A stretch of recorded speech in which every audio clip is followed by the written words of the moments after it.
If I were starting over with art today, truly from scratch, this is not the path I would take. I would not start by trying to make good art.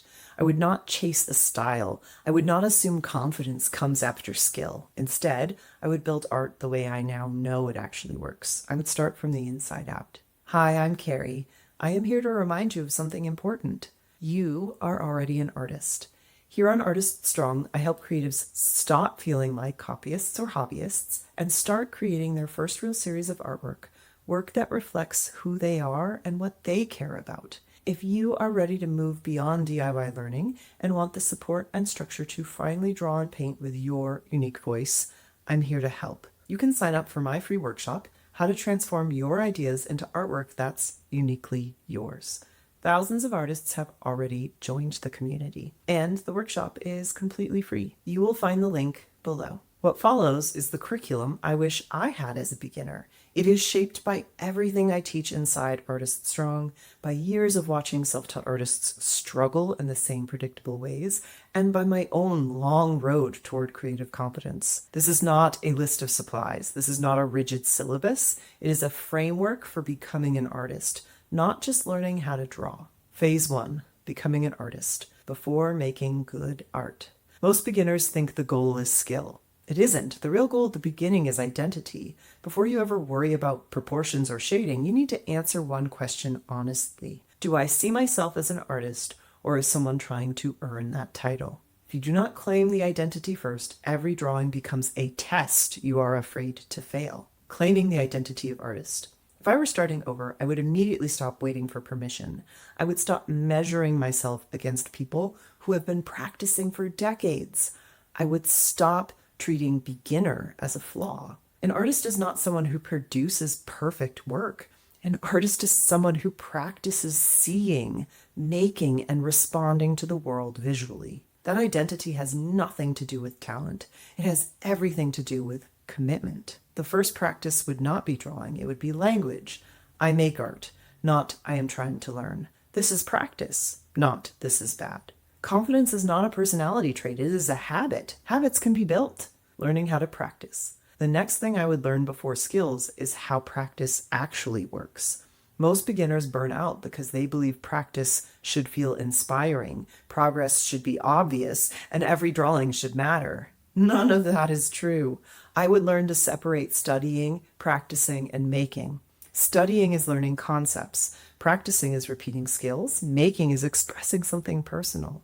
I would keep my practice small, 10 or 20 minutes at a time, often imperfect, done consistently. Phase 2, learning to see before learning to draw well. Drawing is not a hand problem. It is a seeing problem. If I were starting over, I would stop trying to draw what I think things look like and learn how to actually observe. Learning to see like an artist. Seeing means slowing down. It means noticing relationships instead of details. It means accepting that bad drawings are information, not evidence you should quit. I would do blind contour drawing, tracing to understand structure, simple observational sketches without polish. Not to make finished art, but to train my eyes. Shapes before details. Everything complex is built from simple shapes, hands, faces, interiors, figures. If I were starting over, I would reduce everything down before adding detail. Abstraction is not the opposite of realism, it is the foundation of it. Phase 3, foundational skills without overwhelm. This is where most beginners either rush or freeze. If I were starting over, I would learn skills one layer at a time instead of trying to master everything at once. Line, shape, and control, I would focus on line confidence, not line perfection. Shaky lines are not a failure, they're part of learning, and they can often be beautiful.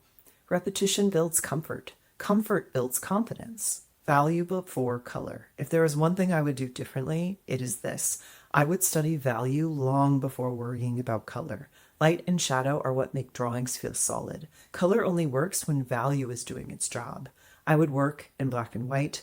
I would simplify my values. I would let things look flat before trying to make them beautiful.